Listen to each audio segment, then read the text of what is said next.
Brodes Media.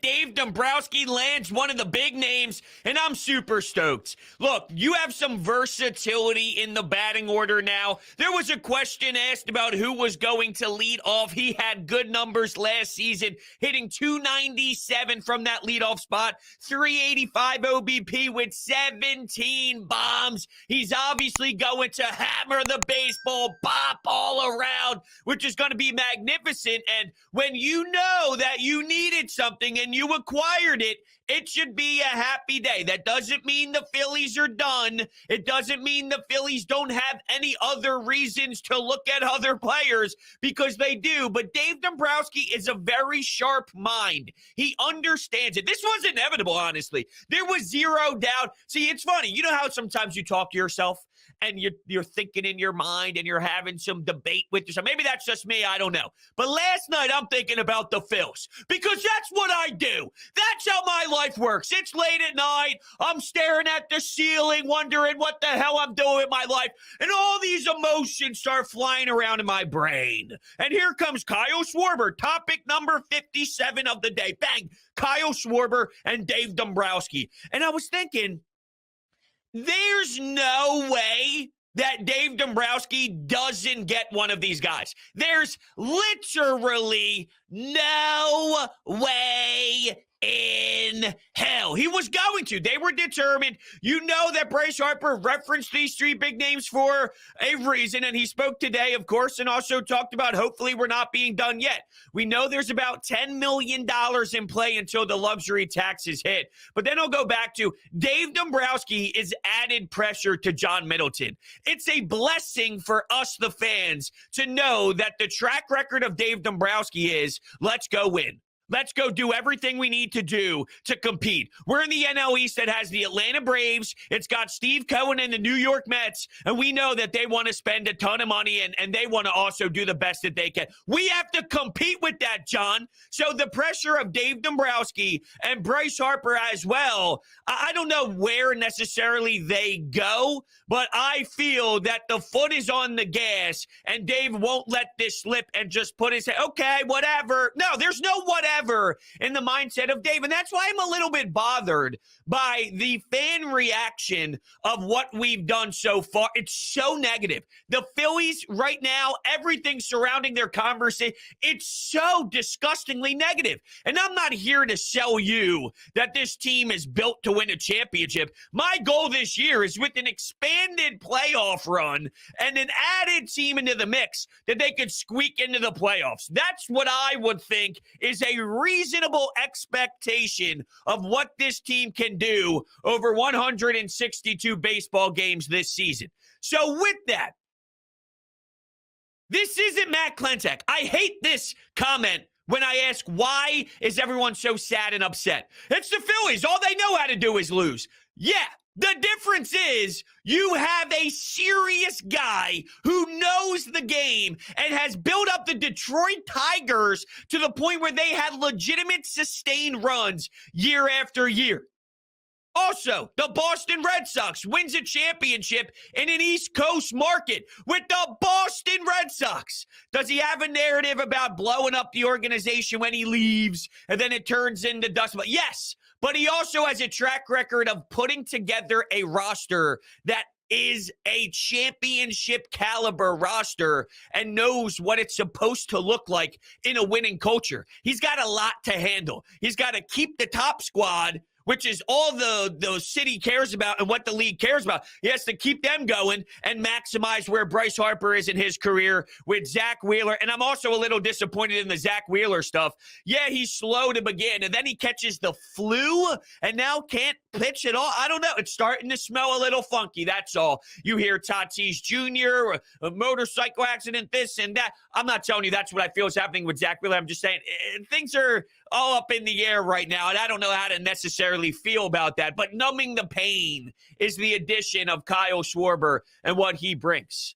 So there's a huge, huge, huge addition made to the Phillies today. And while that doesn't fix every single maddening problem with the baseball team. It puts you in a different step and puts you forward, and that's what this is. It's little by little. That's why, while, yes, the bigger name players you discuss a little bit more than just a bullpen piece or just Odubel Herrera or just some of those minor signings, they matter, but when it's a Castellanos, a Bryant, or a Schwarber, it gets more attention for sure. But you have to look at the overall body of work when it's all said and done, and that's when you can grade what was added to this team. They still have problems defensively. There's no doubt about it. I'm nervous about the left side of the infield. I don't know if Didi Gregorius is going to play third base now. What? Now we got Didi playing third, and just like you're going to have a platoon in center field between Matt Vierling and Odubel Herrera. Look, you got the lefty-righty matchup going on in terms of Didi and Alec Boehm. Alec Boehm hasn't really proven himself right now, and they like Bryson Stott and trying to throw him some MLB time by playing him at shortstop full time. You got Didi and Boehm both having to prove themselves that they want to be here and that they can actually do some damage. Now, imagine if Didi actually turned it around. We talked about how disgusting the bullpen was for a long period of time, reasonably so. And we keep claiming, well, if they just knocked their saves in half, then they would have been in the playoffs. And that's probably very true. With that said, I can use that same logic to, what if Didi didn't suck? What if Didi didn't have one of the most frustrating years that we've ever seen? What if Didi was actually an MLB player, which he has been his whole entire life? Last year was so bizarre for Didi Gregorius. What if Didi, motivated, knowing that he's battling with some of these other players that realistically have zero experience compared to what Didi has done in this league? What if he's motivated and turns this thing around and crushes it? Then there's another lefty bopper. Now we just got more boppers and boppers all throughout the lineup, Price. And I think JT is going to stay healthier this season because of the DH. Less time behind the dish, can still get his bat in the lineup. And I even looked at back when he first got here, all those innings play. It's toxic. It gets draining. It gets a lot on your body when you're behind the plate at that age. Well, now you just keep yourself a little bit fresher. And I don't know, maybe some time at first base if Rhys Hoskins going to hit the DH. I guess I'm just a little stunned with how... not mad. I'm not going to say fans are mad, but as soon as the signing happened, it's what's next? I don't care. What's next? This doesn't move the needle. This was the consolation prize. The consolation prize?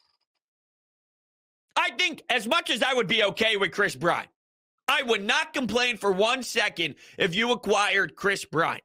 I'm saying prior to bringing in Schwarber. But there is a bigger overreaction to the name Chris Bryant compared to everything. Now, proven winner. Can play a little bit third base, center field. Not that you want to live with him in the outfield, but it's serviceable. He's a pro. He gives you steady pro play. Good approach, good locker room, clubhouse presence, professional. That's why I'm not going to complain if that's something that is brought in here. But to say that Kyle Schwarber is the consolation prize, no one is, in theory. But the order for me was Castellanos, who can rake. When you look at his numbers, it's sensational. Then it was Kyle Schwarber. Then it was Chris Bryant.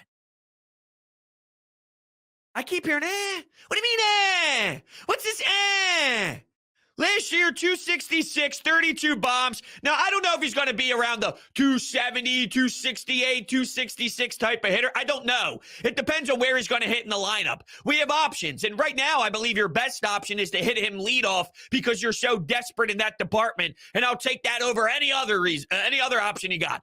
Whether it's an Odubel. See, Gene Segura could technically lead off for you, but I think he's way more comfortable in that 2-hole, and that can help out this team tremendously. Last year, he had 245 out of that one spot. He hits closer to 300 when he's batting second. So I would like to keep it that way. And I could see this would be my preferred right now. Now, there's so much that is going to play a role. Who's pitching on the other side and injuries and how many games you played in a row. So this isn't set in stone. We see the lineup move every night because that's the way the game of baseball is played in 2022. But with that said, this would be where I think it can help you out the best. You put your players in the best positions to succeed right now. Kyle Schwarber at your number one.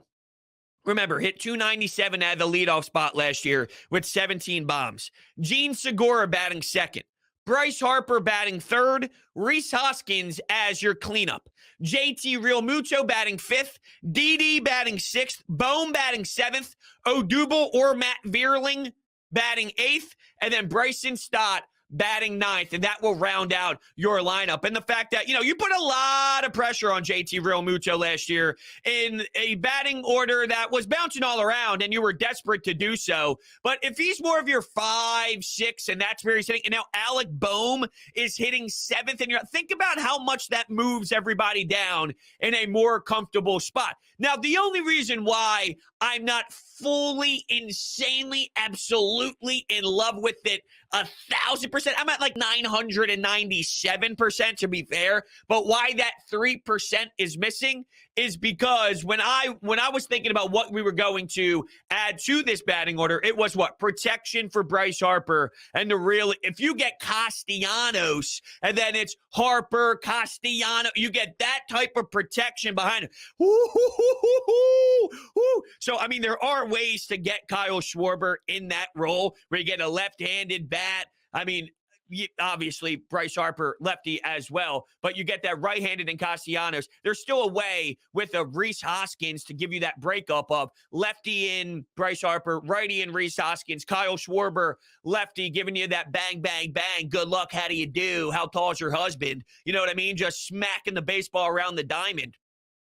There's ways to do that, and there's other things that you can do as well. For example, just to give you an alternative, I'm not telling you I love this alternative, but this is courtesy of NBC Sports Philadelphia. They put out a couple. They gave out like 4. The first one I gave you was my own personal, and then they gave you out like a couple of other ones, and it was Gene Segura batting first, JT batting second, Bryce batting third, Rhys fourth, Kyle fifth. So it was that concept that I just kind of laid out there that I feel could give you still that left-handed bop and that power that you're looking for. This dude can hit moonshots. You're talking third deck bombs. You're talking high second deck bombs. I mean, you see that grand slam that's trending on Twitter from last season when he was playing for Boston in a big playoff moment, and he hits this thing like no other. He's trotting around the bases. He's throwing his bat. He's getting the crowd all fired up. And I know that Andrew McCutchen was labeled as a guy that is a clubhouse dude that everyone's going to like. And considering you went from the debacle of what was Carlos Santana smashing television screens and taking baseball bats to the screens and all that because people are playing Fortnite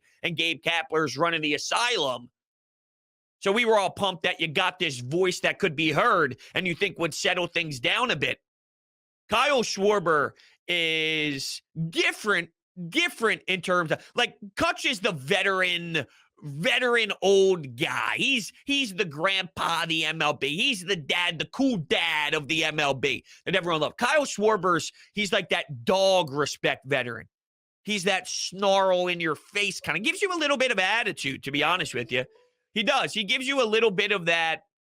I will say he gives you a little bit of that. It's not like there's heavier dogs, okay? There's meaner dogs out there. But there's a tiny snarl that I could appreciate that I think will go a long way. Some toughness, some grit. And if you follow the league, the Yankees just made a move for Josh Donaldson. And I enjoy listening around the baseball where I'm nonstop baseball around. Nonstop. I'm tired of James Harden and Joel. I love them to death, don't get me wrong. They play tonight, and I'm looking forward for the game when they play the Cleveland Cavaliers. So, I care about them. But we've been talking about the same thing forever now about these two. I mean, I'm listening to National this and Sirius X. I'm listening to all this stuff. I can't get enough of it. And the reaction to Josh Donaldson is there's something to be said about, Gio was a nice guy and Gary Sanchez, nice guy, very toxic player in terms of controversy. You either love him or you hate him. But when the Yankees are dealing these players, they required someone that can give them some juice in their meanness, in their toughness. There's something about that edge but you need some edge involved. And this is added edge. That's almost an intangible that you can't really put your fingers on it. You can't grab it. You can see it, but it's more of a feel than anything else. And I'm a big fan of Kyle Schwarber doing that. In terms of 266, though, 268, 270, I think he probably lives probably closer to the 260 range. But if he's giving you 37 dingers, if he's giving you 38 dingers, that ballpark's going to explode. Get some guys on base in front of him. Rhys Hoskins last year bounced back big time, and I had my questions. I had my concerns. Rhys is changing up his swing, changing up his mechanics nonstop, and then goes back to his original mechanics after focusing the entire offseason on something new. Okay, this didn't work. Plan A didn't work. Let's go to plan B. So all offseason long, you're working on plan B. You get back to the majors for the next season, and you go back to plan A. Right, that was scary. Hey, you see all these in-depth pieces of him going through his swing and breaking it down to the nth degree, which I love, but that's why I was all concerned about it. And then here he is raking. The problem still is defense, though, and it's going to be tough at times. Now, you still need to add another guy to rely on in the outfield. A Brett Gardner, a Corey Dickerson. These are your left-handed bats, but you lose Brad Miller. And Bamboo Brad will tell you what. I know on MLB The Show right now, he's my hottest hitter. I had to plug him in every single day. I'm moving guys out. I'm sitting Chris Taylor. I'm sitting Mookie Betts. Get out of my lineup, damn it. I'm throwing in Brad Miller because this guy's just red hot, nonstop power swing. Let's go. So, unfortunately, Bamboo Brad and the 3 home runs that we saw in Chicago last year won't necessarily be there, but there's still some things to do, and I know Dave Dombrowski knows that. Keep in mind that you can complain all you want that all this Phillies organization knows how to do is lose, but there's a difference between having someone who understands the sport of baseball and someone who doesn't.